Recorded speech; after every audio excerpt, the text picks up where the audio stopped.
faire cette Quand même, conférence. quand même longtemps. Hein. Oui, oui, non, mais je veux dire, c'est l'époque qui est pas très bonne, l'hiver est presque là. Enfin, on a eu une bonne journée aujourd'hui, on a eu le soleil, donc il n'y aura pas trop de brouillard ce soir. Donc, les débuts de l'imprimerie en Pays Castré, c'est aussi pour faire une animation, enfin, une activité par rapport à l'exposition qui est dans nos murs, dans les murs du musée de Ferrières depuis cette année, puisque les machines d'imprimerie nous ont été déposées par le conseil départemental et que l'exposition est maintenant bien en place. Et c'est pour illustrer aussi ces machines. Le thème du musée, c'est pas l'exposition de machines, mais c'est la transmission du savoir. Mais là, ça nous apportera une autre version de ces machines-là. Voilà. Je pense que c'est vraiment, disons, en phase avec le thème de la transmission du savoir. Parce Voilà, que, c'est pour ça. Des musées de l'imprimerie, il y en a d'autres. C'est pas un musée de l'imprimerie qu'on a vu faire, mais c'est qu'on a voulu faire, mais c'est avec Patrick Avanel à plus orienté vers la transmission du savoir. Et donc là, ça sera aussi comment c'est l'imprimerie en Pays Castré, c'est à développer aussi ses connaissances et la participation, la lecture qui a été donnée à tout le monde. Voilà. Merci bon, donc, je Monsieur ne sais pas si Valsa. c'est la peine que je prenne un micro. Non, ça va. Sinon, je le prends. Il n'y a pas de problème. J'ai la voix assez forte, a priori. Donc, en entreprenant en 1560 l'écriture de ce journal, Jean Forain évoque quelques événements passés qui l'ont marqué. Dans les premières lignes, il note l'art de l'imprimerie inventé en l'an 1423. D'autres disent que l'art de l'imprimerie fut inventé par un Allemand l'an 1453. Alors cette remarque signifie à la fois l'importance que l'on accordait à cette nouvelle invention, mais aussi elle nous interroge sur le temps qu'il a fallu pour qu'une information arrive, puisque entre 1453, puisque c'est la date à peu près exacte, et disons l'époque où il écrit ce message, donc en 1560, hein, il s'est passé quand même plus d'un siècle. Donc on est étonné par le temps qu'il faut pour que l'information soit diffusée. Et d'autant plus que, comme vous le verrez, à Castres, c'est encore 40 ans plus tard qu'on voit pratiquement l'imprimerie. Donc, un petit rappel rapide. Bon, Gutenberg, je ne vais pas aller plus loin. Donc, 1448-1452 à Mayence. Donc, c'est la mise au point de la technique de l'imprimerie. La principale caractéristique nouvelle, enfin, la principale nouveauté, c'est que c'est de l'imprimerie à caractère mobile. Avant, on imprimait, mais avec des plaques de bois ou des choses comme ça. Bon, il y a aussi un problème de qualité de l'encre d'imprimerie, puisque l'encre d'imprimerie, à partir de Gutenberg, se fabrique à partir d'huile de lin et de charbon, donc de charbon venant de Bruyères.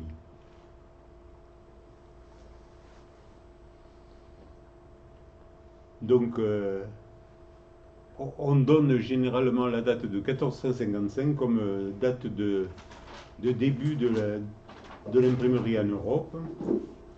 Alors 1452, 1455, il est sûr que c'est dans cette période que s'élabore le premier grand ouvrage de Gutenberg qui est une Bible. Et c'est une Bible assez extraordinaire, puisque on commence à imprimer donc une Bible qui fait 641 feuillets, en 2 colonnes et 42 lignes. Donc vous en avez une page, et puis tout est rehaussé avec des dessins à côté. Et donc ça a été tiré à peu près à 180 exemplaires, et il en reste 42. Aujourd'hui, donc il y en a quand même une grande majorité qui a disparu. Bon, à partir de Mayence, ben, ça part vers Paris. Donc il faut quand même 20 ans, même pour que ça aille à Paris. Vers Lyon, donc pour ne parler que de la France, hein, parce qu'après il y a l'Italie, il y a donc Venise, etc. Donc Paris, Lyon. Et puis arrivent Toulouse et Albi, qui sont à peu près aux mêmes dates. Donc vers 1475 pour Toulouse et 1474-75 pour Albi.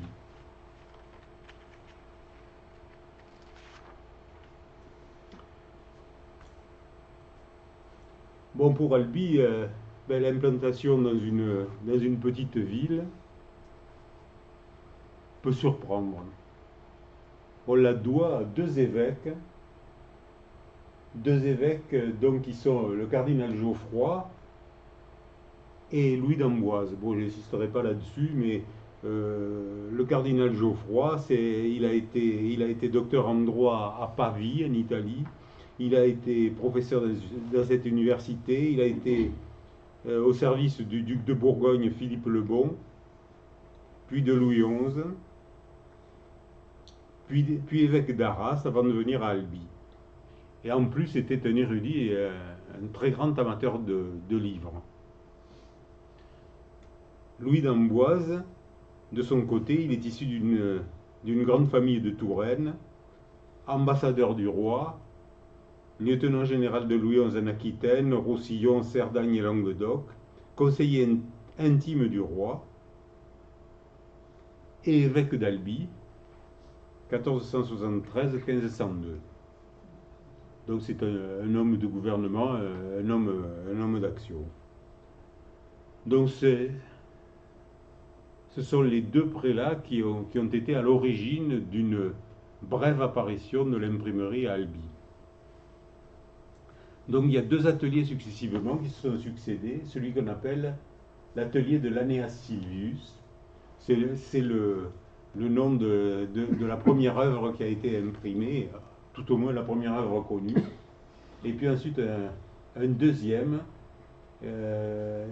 donc un imprimeur qui s'appelle Jean Neumeister et qui n'est pas resté très longtemps puisqu'après il est allé à Lyon. Donc il y a eu au total 10 ans d'imprimerie dans deux ateliers.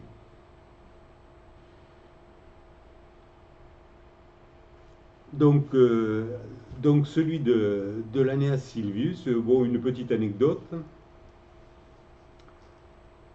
c'est le nom ça vient du nom de son premier ouvrage qui s'appelait Epistola Aeneae Silvii. Donc Aeneae Silvius, Aeneae Silvii. De Amoris Remedio. Et c'est une lettre sur le remède d'amour d'Aeneas Silvius Piccolomini, avant qu'il devienne pape sous le nom de Pie II.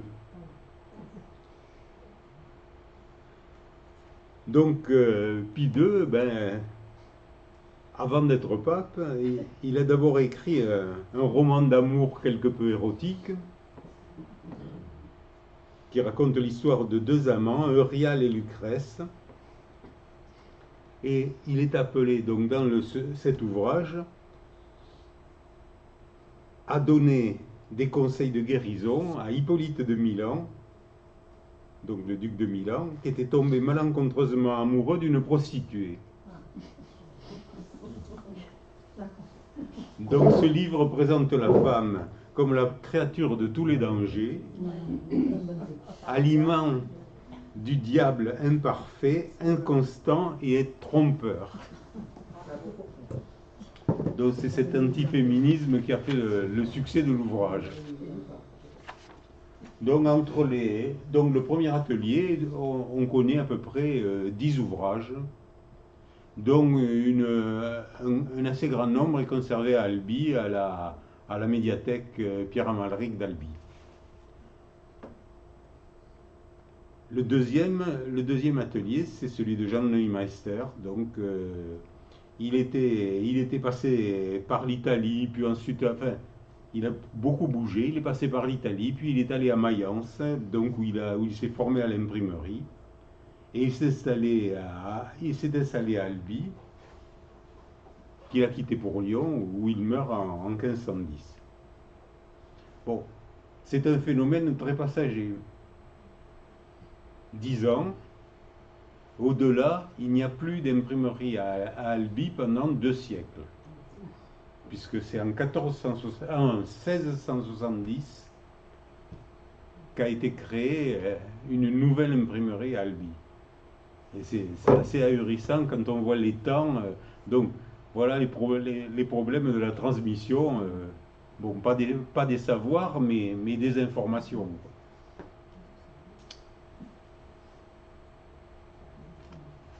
Bon, à vrai dire, la situation n'est guère meilleure dans les autres villes de la région. Certaines bénéficient de la présence ponctuelle d'un atelier itinérant, mais pourtant quelques imprimeries apparaissent dans la seconde moitié du XVIe siècle. Donc notamment à Carcassonne, à Cahors et à Montauban. Bon, sachant qu'il y a toujours l'imprimerie enfin, il y a plusieurs ateliers d'imprimerie à Toulouse.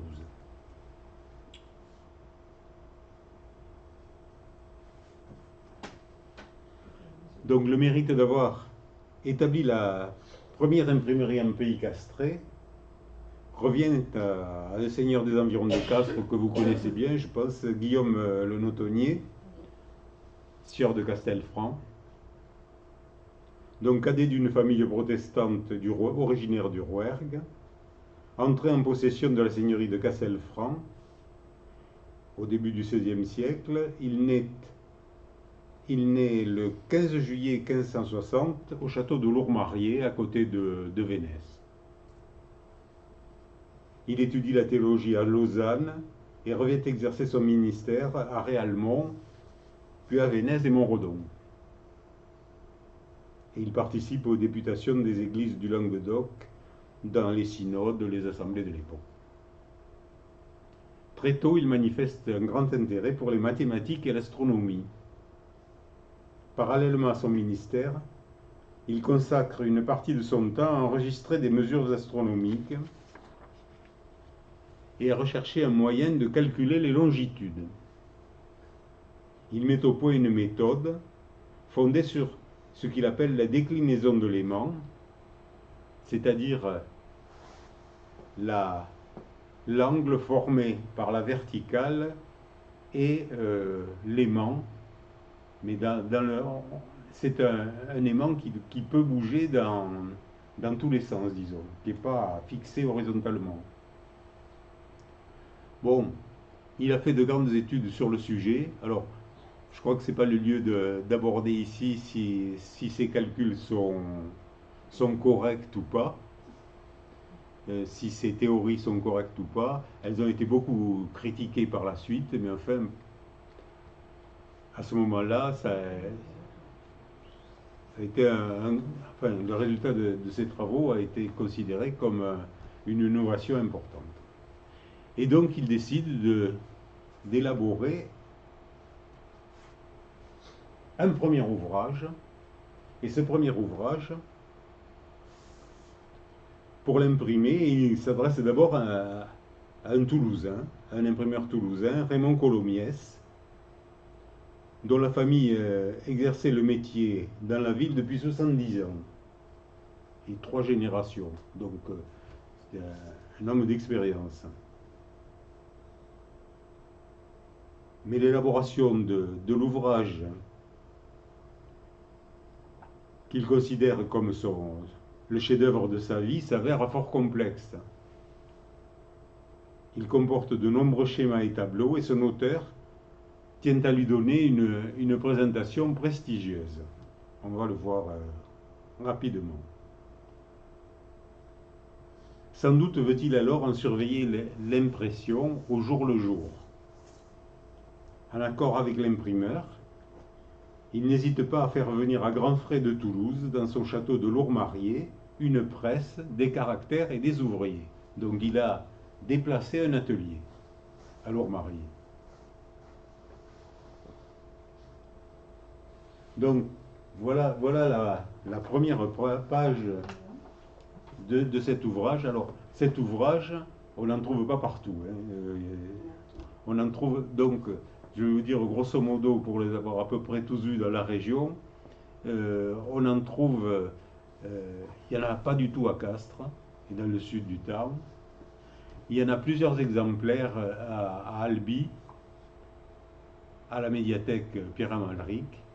Et d'ailleurs, ça a été en grande partie un apport de Pierre Amalric lui-même qui a acheté sur le marché ces ouvrages, à un prix qui défie toute concurrence. Donc il y en a, je crois qu'il y en a 2 ou 3 exemplaires à la médiathèque Pierre Amalric. Il y en a un exemplaire aux archives départementales du Tarn. Et il y en a 2 ou 3 exemplaires à la bibliothèque d'études du patrimoine de Toulouse. Bon, après, je crois il doit y en avoir un exemplaire à l'ADN, à la Bibliothèque nationale de France. Mais enfin, on n'en trouve pas beaucoup. Et sur le marché, pratiquement jamais. Et c'est un prix astronomique. Donc voilà un petit peu cette première page. Alors le titre, comme d'habitude, c'est très long, les titres. Mécométrie de l'aimant, c'est-à-dire la manière de mesurer les longitudes par le moyen de l'aimant, par laquelle est enseigné un très certain moyen, auparavant inconnu, de trouver les longitudes géographiques de tout lieu aussi facilement que la latitude. Donc c'est une œuvre nécessaire, donc c'est le sous-titre toujours, œuvre nécessaire aux amiraux, cosmographes, astrologues, géographes, pilotes, géométriciens ingénieux, maîtres des mines, architectes et cadraniers. Cadranier, cadran solaire. De l'invention de Guillaume de Notonnier, donc seigneur de Castelfranc en Languedoc. Donc une page de titre remarquable, faite en gravure sur bois et sur métal.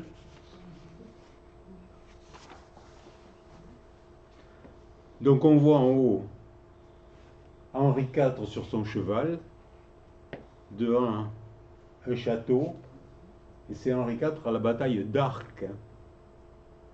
Donc c'est une bataille en 1589 contre la Ligue.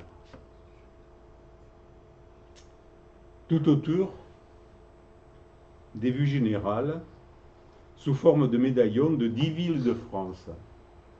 Alors, les villes de France, il y a d'abord Paris en haut, Paris, Toulouse, Bordeaux et Lyon. Ce sont les 4 grandes autour.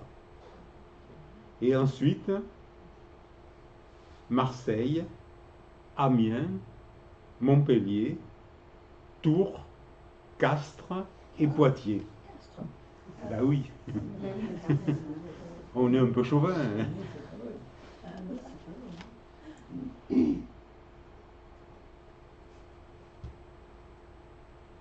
Donc, je vous disais que c'était un ouvrage extrêmement complexe.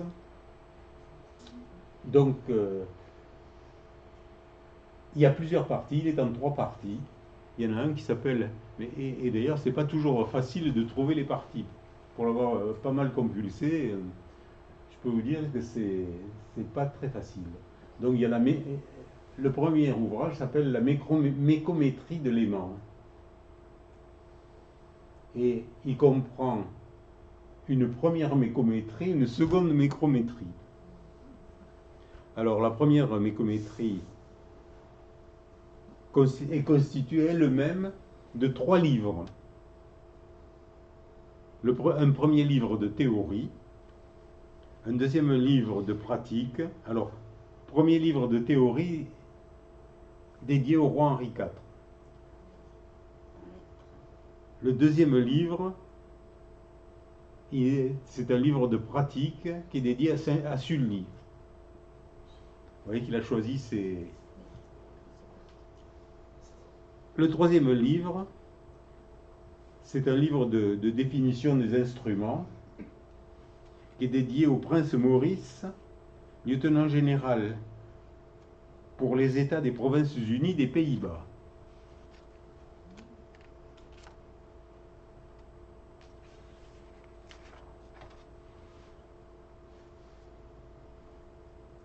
Donc la seconde partie, elle s'appelle Seconde mécométrie de l'aimant. Bon, je vais pas aller plus loin, mais elle comprend un quatrième livre qui donne plusieurs déclinaisons de l'aimant qui se trouve par le monde. Un cinquième livre, alors le quatrième livre, il est aussi dédié aux États des Provinces-Unies des Pays-Bas. Le cinquième livre, il est dédié à Nicolas Brulard, seigneur de Sillery, qui est un diplomate et un garde des Sceaux au service d'Henri IV.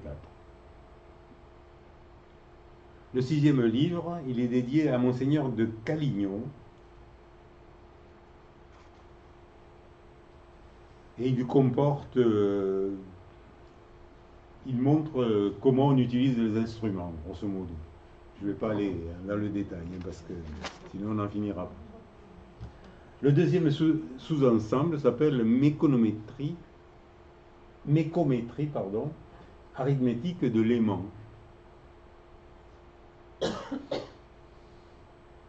Donc c'est un assez petit ouvrage qui montre comment a été élaboré, disons, mathématiquement son travail.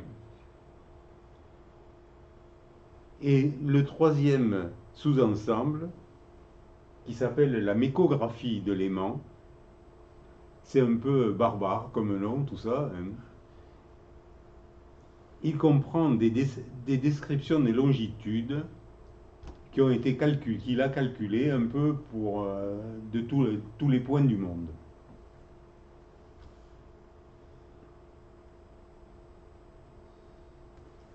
Alors ce dernier ouvrage, Mécographie de l'aimant, alors il a plusieurs éditions. Une édition en français-latin dédiée au roi. Une édition en néerlandais, français et latin dédiée à Sully. En espagnol, français et latin. En italien, français et latin dédié à Bellièvre. Et en anglais, français et latin. Vous voyez, c'est pas tout le livre qui est multilingue, mais enfin, il y a quand même un certain nombre de pages qui sont en plusieurs langues, et notamment les pages de pratique qui doivent être lisibles par des navigateurs ou autres du monde entier. C'est quand même ambitieux comme pour un ouvrage.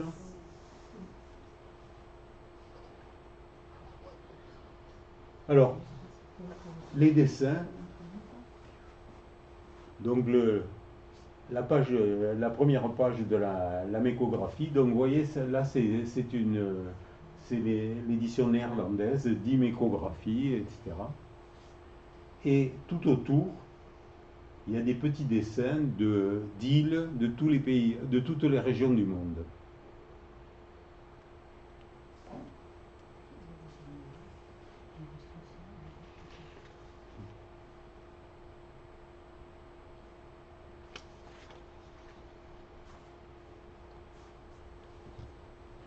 Donc c'est un ouvrage assez remarquable, d'autant plus qu'il comporte un grand nombre d'illustrations, et donc avec des planches sur bois. Donc vous voyez quelques exemples de lettrines, quelques exemples donc avant chaque chapitre, des dessins, des illustrations. Bon, après, vous avez des cartes. Bon, je n'ai pas reproduit des cartes, des globes, etc. Donc, voilà, un ouvrage tout à fait remarquable.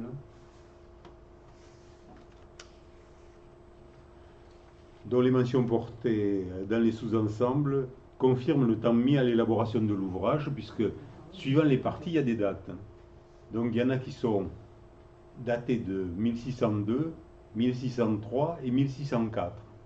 Un peu dans le désordre d'ailleurs. Bon, ça n'a pas été fait avec un ordre strict.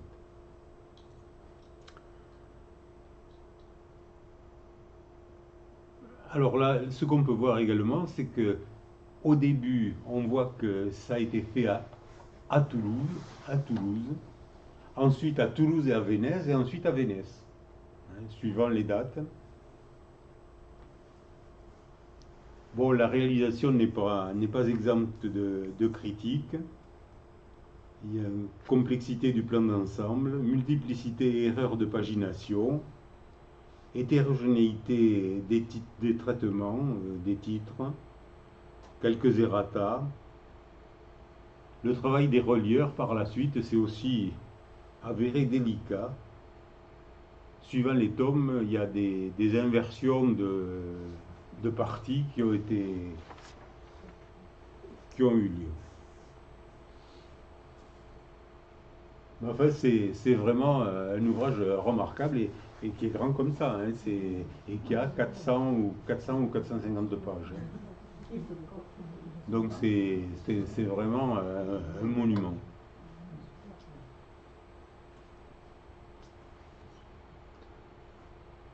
Bon, en 1604, Guillaume de Notonnier est à peu près ruiné.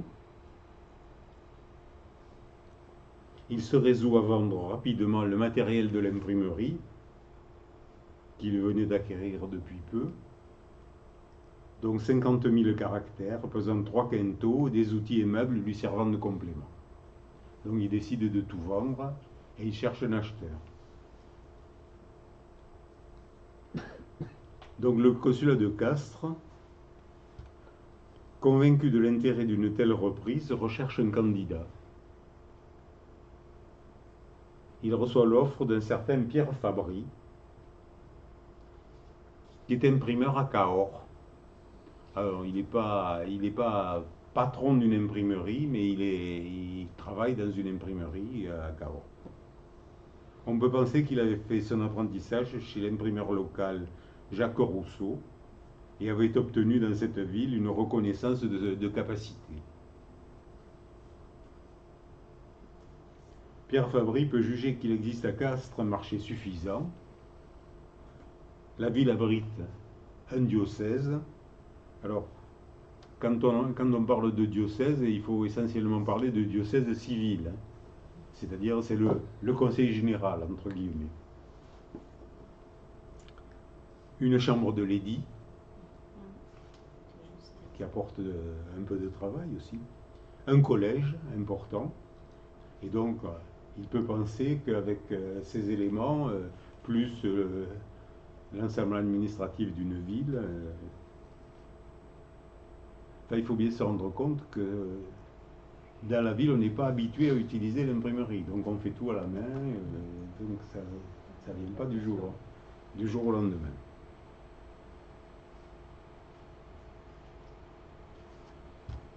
Donc c'est aussi un foyer intellectuel protestant, puisque la ville est totalement protestante à cette époque-là. Donc Fabry,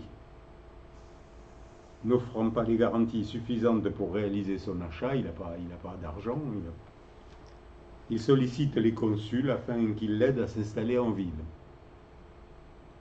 Il leur demande le crédit nécessaire à l'acquisition du matériel et il leur demande un logement également.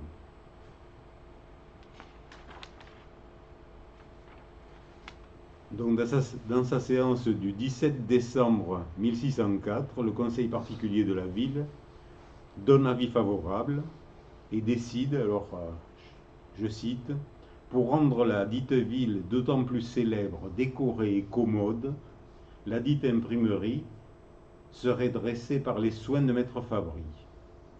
Les consuls donc chargent le syndic de procéder à l'achat au nom de la ville pour 100 écus au maximum, c'est-à-dire 300 livres, et Fabry s'en rendra progressivement propriétaire par des remboursements échelonnés sur 4 ans. C'est tout au moins la théorie. Donc Castres obtient de Guillaume le Notonnier son imprimerie pour 240 livres, payable en avril 1605. Et Fabry se met aussitôt au travail. Dans cette première année, donc les reproductions de première page que j'ai données là, viennent en majorité de la médiathèque de Castres, puisque M. Lévy avait constitué, à une époque où c'était encore possible de trouver des ouvrages, il avait réussi à acquérir sur le marché un certain nombre d'ouvrages imprimés à Castres. Donc la médiathèque de Castres aura une belle collection. Bon, il y en a aussi à Albi, toujours pareil, médiathèque Pierre Magret. Donc, dès la première année, dès 1605, Guillaume Fabry imprime un petit ouvrage d'une vingtaine de pages de Guillaume le Notonnier, qui s'appelle D'hier, ou journalier de la longueur des jours et des nuits de toute l'année, et de l'heure et moment du lever et du coucher du soleil. Donc, ça donne un certain nombre d'indications sur la longueur du jour pendant toute l'année. Et puis, il imprime à peu près peu après ce que vous voyez, l'exemplaire que vous voyez à gauche, l'extrait des généraux que le roi a accordés à ceux de la religion. Donc c'est un ensemble de textes de législation des droits accordés aux protestants.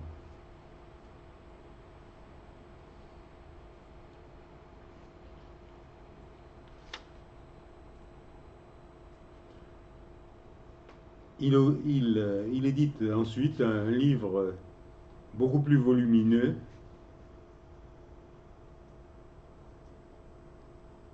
écrit par Jean Josion, donc c'est celui-ci, ministre protestant de Castres, qui est une réponse au libelle de Pierre Sapet appelé La découverte de la Seine. Alors on n'a pas le texte d'origine, mais ça fait partie des grandes controverses entre les religions, entre les lettrés des deux religions. Et donc il a quand même, Jean Josion a quand même consacré 200 pages à la réplique. Mais l'équilibre économique de l'imprimerie s'avère précaire. Dès 1606, Fabry sollicite une aide de l'Assemblée du diocèse pour continuer l'exercice de son art à Castres et rendre ainsi service à l'Assemblée. Donc il obtient une indemnité. Donc tous les ans, il va demander des indemnités. Donc il obtient cette année-là 60 livres. Et à diverses époques, il redemandera la même chose. Il commencera également à le demander. Alors il le demandera à la ville et au diocèse pour avoir un peu de chaque côté. Et quand il fait une demande, en général, il fait un petit texte à la louange des gens à qui il demande de l'argent.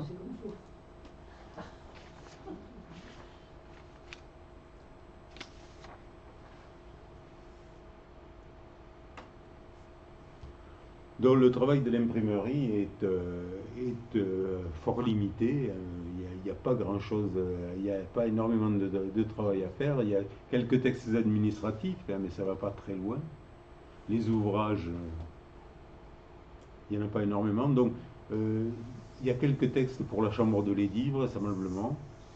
Vous savez, ce sont des textes courts d'exposés juridiques sur un dossier donné ou autre. Bon, ce n'est pas toujours qu'on l'imprime. Donc le travail est fort limité. Quelques textes polémiques sur les problèmes religieux, la publication de quelques jugements, de quelques textes administratifs, de tarifs et de formulaires relatifs aux impôts dans le diocèse de Castres et de Lavaux. Donc vous en avez un à droite, le tarif du pressage universel, c'est un tarif d'impôt. Probablement quelques placards, mémoires et factums judiciaires. Quelles que soient ses qualités professionnelles, qui au demeurant paraissent bonnes, Pierre Fabry n'a pas l'occasion de composer de livres de quelque importance. Sans doute est-il à Castres trop isolé, trop éloigné des circuits commerciaux. Fait significatif, c'est au libraire lyonnais Jean-Antoine Huguetan que s'adresse en 1608 le chirurgien protestant local Jean Vigier pour faire éditer ses premiers ouvrages. Donc la suite de l'Enchiridion des chirurgiens, donc là ce sont des ouvrages sérieux et qui ont eu un certain succès dans la France entière. Ce qui pouvait être difficilement le cas d'ailleurs d'un ouvrage imprimé à Castres. Donc Lyon avait les imprimeurs lyonnais avaient des outils, des possibilités de diffusion, des représentants, etc. Donc Jean-Antoine Huguetan fait imprimer en 1608 la suite de l'Enchiridion des chirurgiens, la grande chirurgie des ulcères en 1609, qui a été rééditée un peu plus tard en 1614 et qui a été vraiment un succès, la grande chirurgie des tumeurs en 611 et 1614, devenu médecin, donc il n'était que chirurgien, il a fait ses études de médecine. Jean Vigier continue à accorder sa confiance à ce libraire éditeur pour ses ouvrages ultérieurs. Le traité des médicaments, le traité de peste, 1614, l'Enchiridion des chirurgiens et la traduction commentée des aphorismes d'Hippocrate en 1620. Donc voilà tout un tas d'ouvrages qui sont édités à Lyon par un chirurgien puis un médecin castré.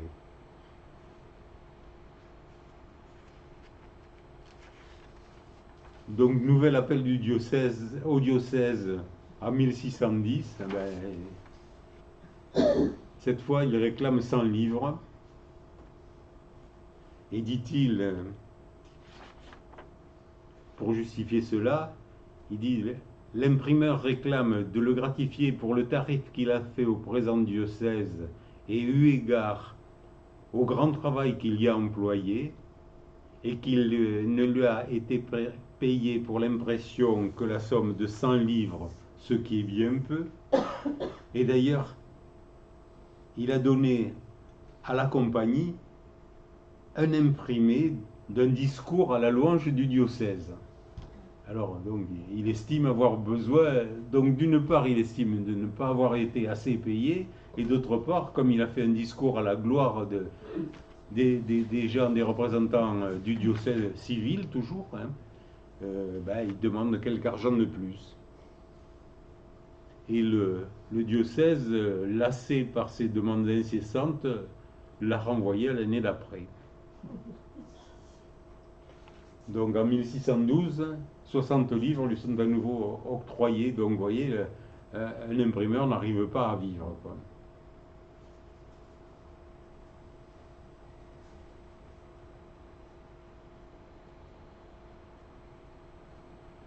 Donc en 1613, dans un avis au lecteur, en tête de l'astuce du diable au fait de la religion, donc qui est conservé à Montauban, je crois. Pierre Girard apprend au lecteur que s'il rencontre, enfin un livre de Pierre Girard, oui, donc il apprend au lecteur, donc l'imprimeur apprend au lecteur que s'il rencontre de nombreuses fautes dans ce volume, elles sont dues à ces tribulations bien connues de toute la ville. Alors on n'en sait pas plus. Hein. On n'en sait pas plus. Bon. Est-ce que sa femme s'est enfuie? Je ne sais pas. Pourtant, en 1616, il publie encore le livre que vous voyez là, un portrait de l'Église militante, donc qui est un livre de Jean Gary, un ministre de l'Évangile.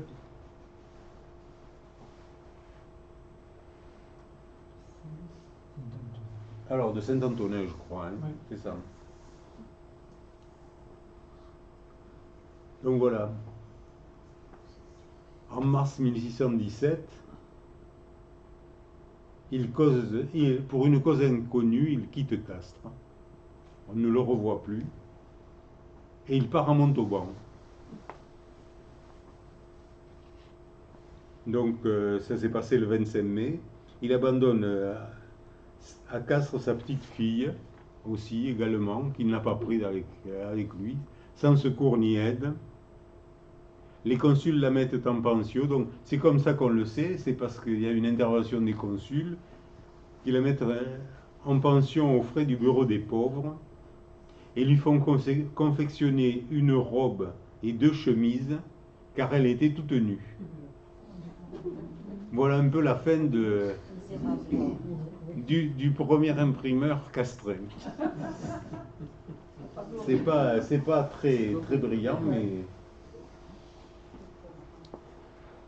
Donc, les consuls trouvent quand même assez rapidement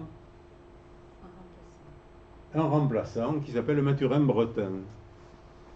Mathurin Bretin, il passe donc le syndic donc des consuls passe un contrat avec Mathurin Bretin qui est originaire de Lyon et imprimeur à Montpellier. À peu près aux mêmes conditions que Pierre Fabry. Donc, il commence à...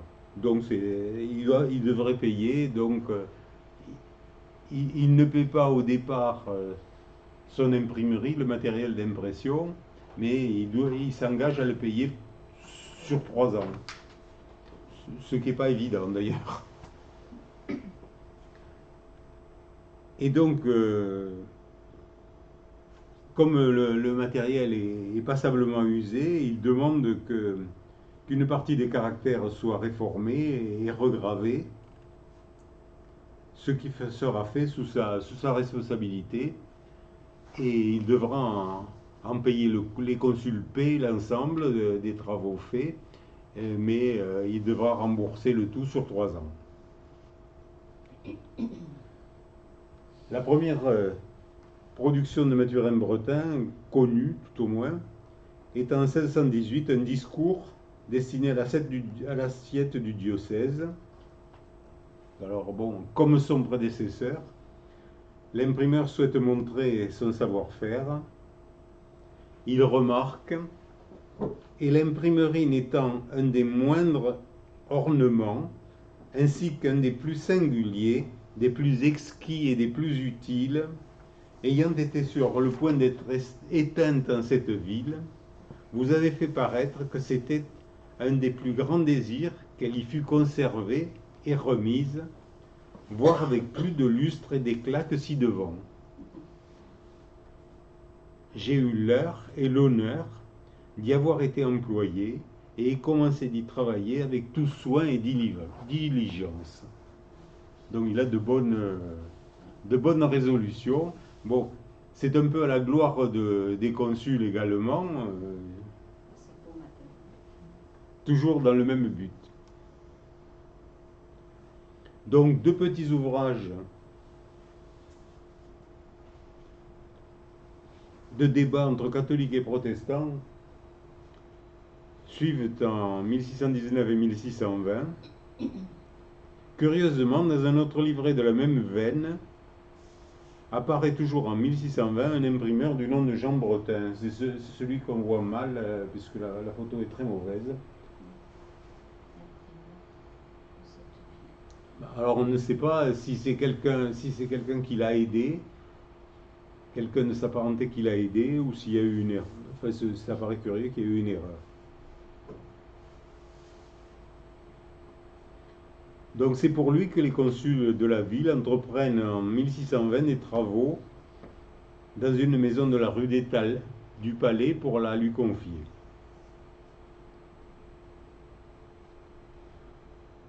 En 1621, l'assiette du diocèse lui donne encore 30 livres du fait de l'impression de quelques articles de l'équivalent et d'arrêts de décharge pour les séquestres imposés au consul.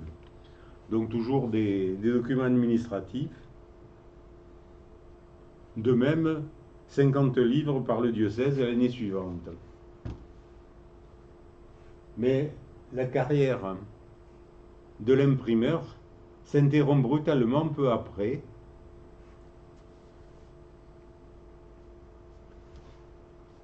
Non, c'est pas.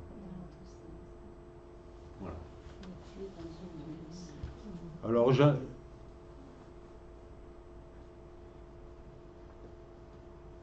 Jean de Bouffard-Madiane, donc vous le connaissez, nous livre les circonstances de l'événement dans son livre de raison. L'an 1625, alors ça doit être 23, c'est peut-être un 3 transformé en 5. Le duc de Rohan étant à Castres, fut plié par le feu sieur d'Aubigné de lui faire prêter l'histoire du sieur Jacques Gache. Donc d'Aubigné qui est à Genève demande à Rohan de lui faire prêter les mémoires de Jacques Gache. Jacques Gache refuse.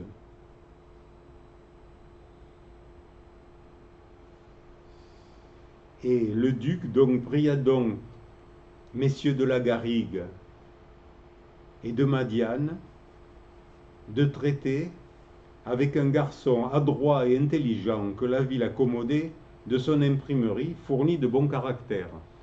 Donc il dit on va pas le transporter à Genève, on va imprimer sur place cette œuvre, l'œuvre de Bouffard-Madiane. Cependant, dit Bouffard-Madiane, il arriva que ce jeune homme, ayant pris querelle avec un autre fripon, ils en vinrent aux mains, et l'imprimeur, appelé Bretin, fut tué, ce qui ôta l'usage de l'imprimerie à Castres. Vous voyez, c'est pas... Les débuts de l'imprimerie sont pas luxueux. Bon, arrive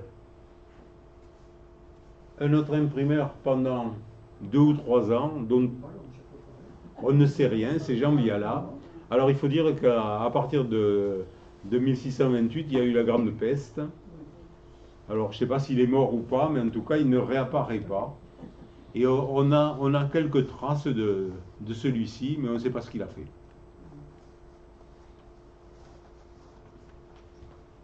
Curiosité, Pierre Fabré revient. Alors il était resté quelques années, certainement, où il travaillait comme ouvrier imprimeur à Montauban, et il revient à Castres. Il est revenu voir sa fille. Peut-être. Peut-être il est revenu voir sa fille, oui. Mais Il l'avait oublié. quand même, en 1632, il se marie. Ah, oui.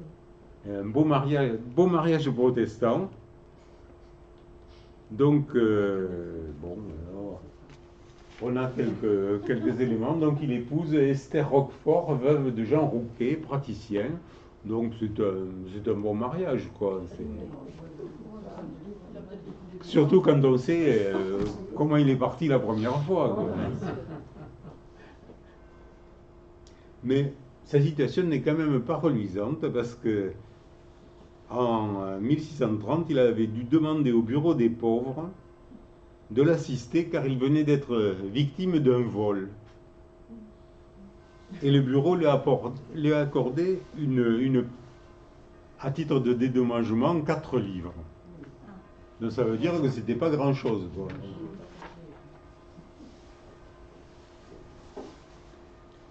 Bon, après, ça paraît aller mieux. En 1636, les prêtres sont installés dans sa propre maison. Et donc, le conseil de ville fait droit à une demande faite par lui-même, donc d'un dégrèvement de l'impôt sur cette maison, ce qui lui est accordé. Et pendant les années qui viennent, nous ne connaissons qu'une douzaine d'ouvrages sortis de l'imprimerie Castrez. Certainement à cette époque, il devait y avoir de nombreux documents administratifs et judiciaires, donc qui devaient lui donner un courant d'activité. Donc je pense qu'on s'est habitué un peu partout dans les administrations et à la Chambre de l'édit à utiliser beaucoup de documents imprimés plutôt que de... On voit qu'il y a l'imprimeur du roi aussi. Donc, ça Alors, n'était pas avant. Alors, depuis 1630 ou 31, il est qualifié d'imprimeur du roi. Ce qui veut dire. Alors, ça veut dire qu'il a eu une autorisation, quoi, et ça ne va pas plus loin. Mais le fait de l'écrire, bon, ça veut dire qu'il est reconnu, ça lui donne de l'importance. Ben oui. Bon, tout ça, bon an, mal an, il fait quelques ouvrages. Bon, je vous ai donné un exemple. Déclaration du roi contre le duc de Montmorency. Bon, on peut penser qu'étant imprimeur du roi, il était bien placé pour imprimer ce document. Mais maintenant, il ajoute « et de la ville ». Oui, de la ville. Ce qui veut dire qu'il est reconnu aussi par la ville. Donc il commence à s'implanter sérieusement. Et mon Dieu, jusqu'en 1645, il ne fait plus trop de demandes d'indemnisation ou d'indemnité. Jusqu'en 1645 où il disparaît. On ne sait pas. Enfin, on n'a pas de document disant ce qu'il est devenu. On peut penser qu'il est mort. Alors, comme il n'y a aucun registre, comme il était protestant, et il n'y a pas de registre protestant de décès à Castres, ils sont perdus. Donc, on ne sait pas ce qui lui est arrivé.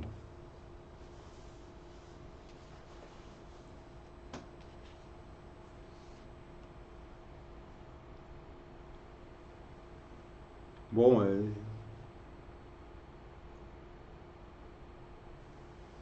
on sait qu'il a fait un règlement pour la fabrication de la draperie en 1640. On n'en a pas trace, ce qui est bien dommage. Bon, on sait qu'il a fait des ouvrages un petit peu de circonstance en latin pour un sieur d'Olive, qui était un juriste toulousain. Mais pour les ouvrages plus volumineux ou plus ambitieux, les auteurs castrés s'adressent à un centre plus important, toujours.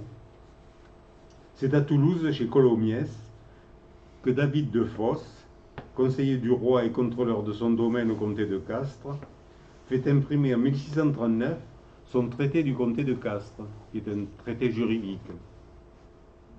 C'est à Paris que le procureur général en la chambre de l'édit Pierre de Fabry publie en 1638 ses conclusions d'audience, et de même que le conseiller Samuel de Scorbiac fait éditer la même année à Paris son recueil général des édits, déclarations, arrêts et règlements notables entre les baillis, sénéchaux, sont des titres à rallonge, entre les baillis, sénéchaux, magistrats, présidiaux, viguiers, châtelains et juges royaux, pour les droits, rangs, séances, exercices de leur charge.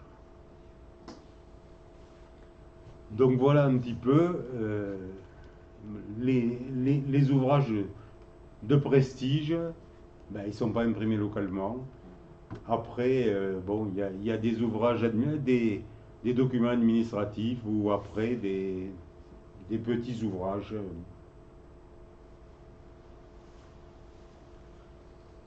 Il faut attendre 1645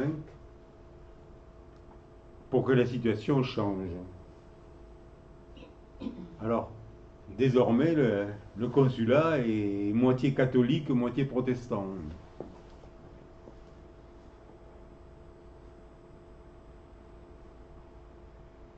En 1648, donc entre 45 et 48, il n'y a pas d'imprimeur.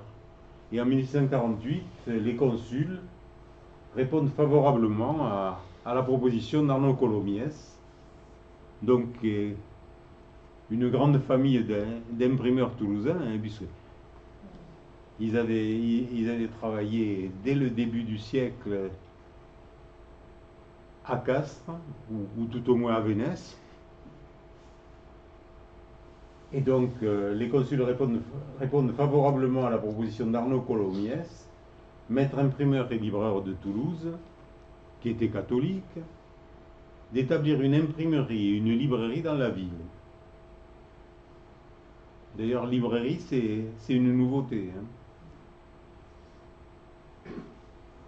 Donc, il obtient des aides du diocèse,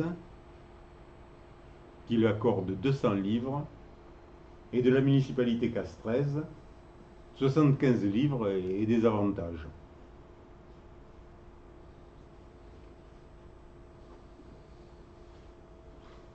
On lui met à disposition une classe du collège. On lui donne le matériel ancien.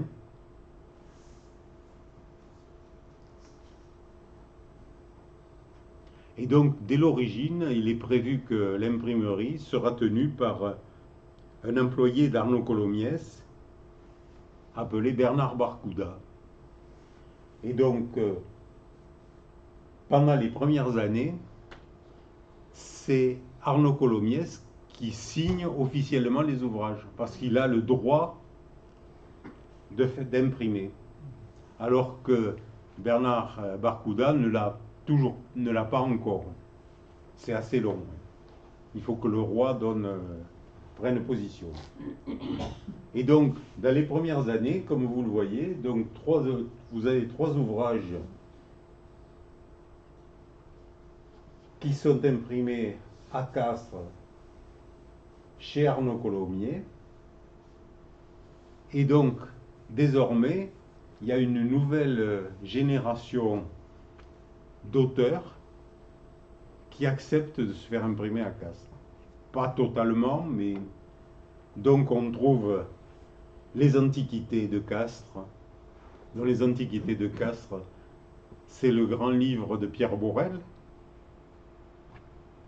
dont la première édition a été imprimée à Castres.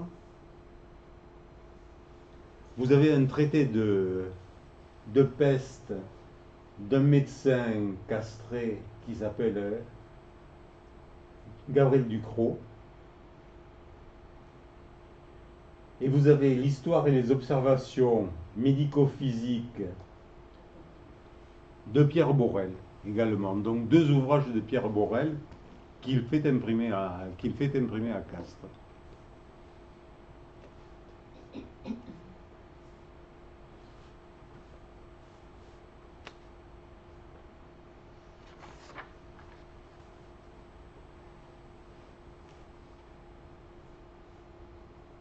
Donc Bernard Barcouda s'est installé dans le collège de Castres, dont il est catholique puisqu'il fait baptiser ses enfants à Notre-Dame de la Platée désormais.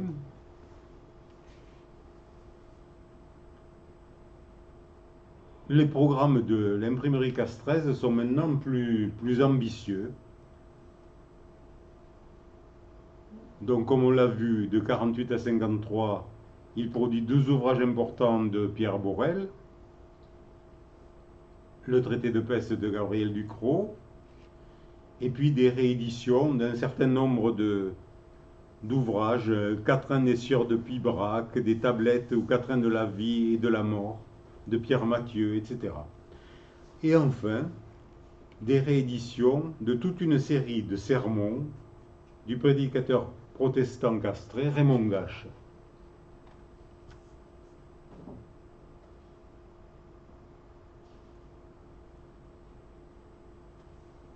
Donc vous en avez quelques-uns sur place.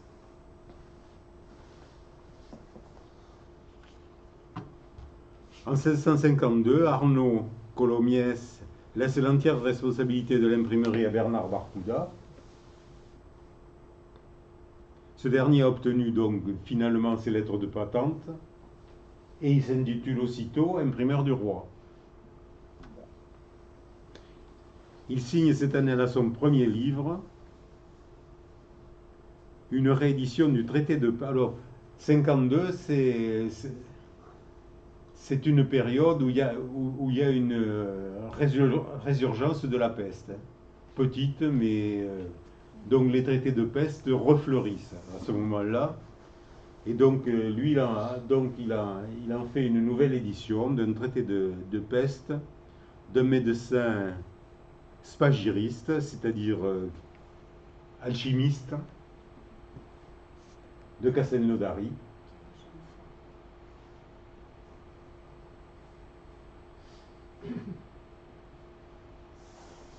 Et vous voyez qu'il met également imprimeur du roi et de la ville, ce qui montre toute l'importance, et la ville l'a aidé à s'installer.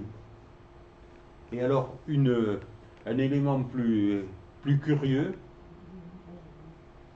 en 1657, il publie un discours nouveau prouvant la pluralité des mondes, de Pierre Borel. Alors, comme vous le voyez, il est noté qu'il est de Genève, qu'il a été imprimé à Genève. Alors ça fait partie des faux que faisaient quelquefois les imprimeurs quand ils avaient des documents dangereux. Et faire un discours sur la pluralité des mondes, et notamment déclarant que la Terre est ronde, qu'elle tourne autour du Soleil, etc., ce n'est pas admis. Donc, il a tenu à l'imprimer néanmoins, et il a accepté de l'imprimer, mais on met une indication fausse à Genève. Enfin, on a la preuve qu'avec des analyses de caractère, etc., on a la certitude que c'est bien Bernard Barcouda qui l'a publié. Ça montre les difficultés qu'on peut avoir quelquefois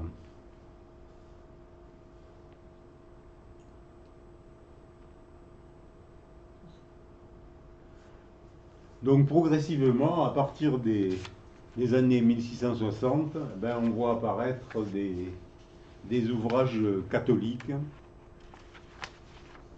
Et j'en donne deux exemples. Instruction de Saint Charles Borromée.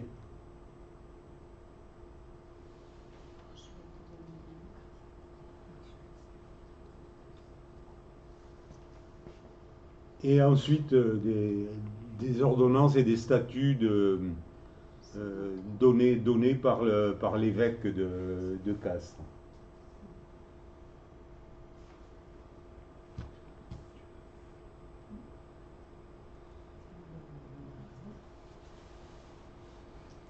Mais au cours de cette période, Castres connaît un bouillonnement intellectuel sans précédent. Donc vous savez que c'est l'époque où il y a eu l'Académie de Castres, entre 1648 et 1670. Donc qui a eu, tout au moins, pas en continu, mais assez souvent, des esprits brillants, comme Paul Pélisson, Pierre Borel, Pierre Saporta, les poètes Jean Dante et Jacques de Ranchin, Jacques Delacgé et Samuel Izarn, un historien, Paul Rapin de Toiras, le pasteur Raymond Gache, etc. Rares sont ceux qui ont confié leurs manuscrits à l'imprimerie Castrez, malgré tout. Ils préfèrent la notoriété des éditeurs parisiens. Des textes plus ambitieux, plus originaux, sortent néanmoins des presses locales. Des textes scientifiques, comme le miroir anatomique de Gabriel Ducrot. Des traductions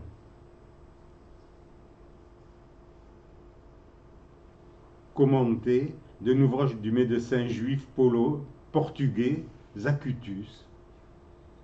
Et puis, que vous voyez à gauche, là, le traité de la mesure des eaux courantes de Benoît Castelli et le traité du mouvement des eaux d'Évangéliste Torricelli. Alors ça, ce sont les premières éditions en France de ces ouvrages, et ils ont été traduits par Pierre Saporta. Et Pierre Saporta, c'est un homme qui a vécu une grande partie de sa vie dans le Mont-Redonné, et qui traduisait des documents scientifiques, de l'italien en particulier. Bon, il y a aussi un peu plus tard l'Ortus de Pierre Borel, une description des plantes, mais aussi des textes philosophiques, comme les deux que vous voyez là, qui sont des ouvrages en langue latine de Jean de Bon, médecin et professeur de philosophie à l'Académie protestante de Puylaurens. Cependant, vers 1665, l'imprimeur montalbanais Pierre Berthier transfère son imprimerie à Puylaurens. Donc pendant quelques années, il y a eu une imprimerie à Puylaurens avec Pierre Berthier et Jean Berthier. C'est un atelier qui a duré assez peu, une dizaine d'années.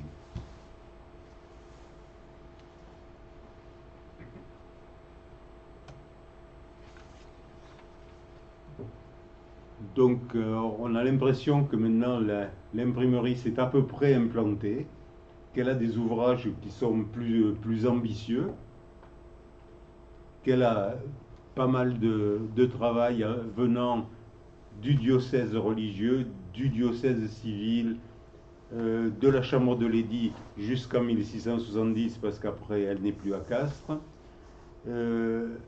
mais aussi donc, des livres divers. Et c'est comme ça qu'arrive l'édit du roi portant suppression et révocation de l'édit de Nantes. Donc le document imprimé que vous avez là n'est pas de Castres, on n'a pas l'exemple. Il a dû y avoir un exemple identique imprimé à Castres, puisque vous savez la méthode c'était en permanence, quand un édit important était publié, on l'envoyait de Paris dans les villes, et les imprimeurs des villes recomposaient ce document. C'est comme ça qu'on trouve des jouxtes, l'impression, etc. Donc ils le refaisaient, et pour pouvoir le diffuser sur place. On ne peut pas envoyer de Paris en grande quantité un document et le diffuser sur toute la France. Donc celui-ci vient de Dijon, mais je pense qu'il y a eu le même à Castres. Donc ça arrête, côté imprimeur, ça arrête toute édition de textes protestants. Il n'y en a plus. Il n'y en a plus. Et lorsqu'intervient la révocation, l'imprimeur et le libraire catholique, qui était là depuis une trentaine d'années de la ville, qui s'appelait Jean Bessières, se plaindront de l'ampleur des pertes qui leur sont imposées du fait de la destruction des ouvrages protestants. Ça prouve qu'à cette époque-là, autant l'imprimeur que le libraire vendaient des ouvrages protestants en assez grand nombre. Donc c'est la triste fin de, je dirais, de l'impression d'ouvrage protestant. Et ça montre quand même, globalement, sur ces 80 premières années, ça montre tout le rôle qu'a joué la religion protestante dans l'implantation de l'imprimerie dans la ville. D'abord, comme premier livre, la mécométrie de Léman, qui est quelque chose d'assez extraordinaire. Et puis par la suite, malgré toutes les difficultés, bon, d'abord des imprimeurs protestants, mais même des catholiques qui reproduisent des ouvrages de toute tendance, de toute religion. Bon, il n'y avait pas, à cette époque-là, il n'y avait pas une guerre permanente, et il y avait plus de tolérance qu'on ne le croit. Donc voilà un petit peu ce que je voulais vous dire. Bon, ça se termine par tristement. Voilà, moi si vous avez des questions, j'ai essayé de vous faire un petit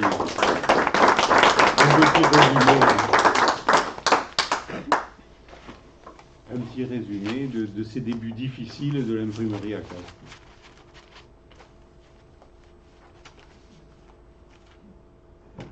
Bon, à la page 13, là j'ai vu une date que je n'ai pas su lire. À la page 13.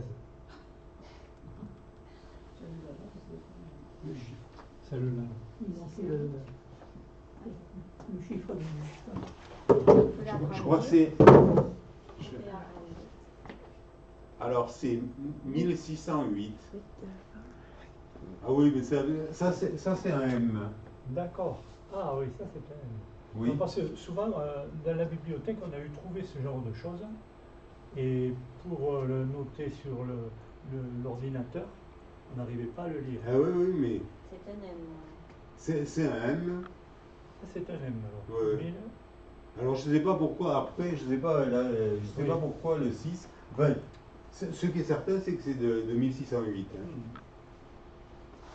Et de la même On le année. retrouve. Et alors on le retrouve là, ouais. Oui. 1609. Là vous en avez un où c'est écrit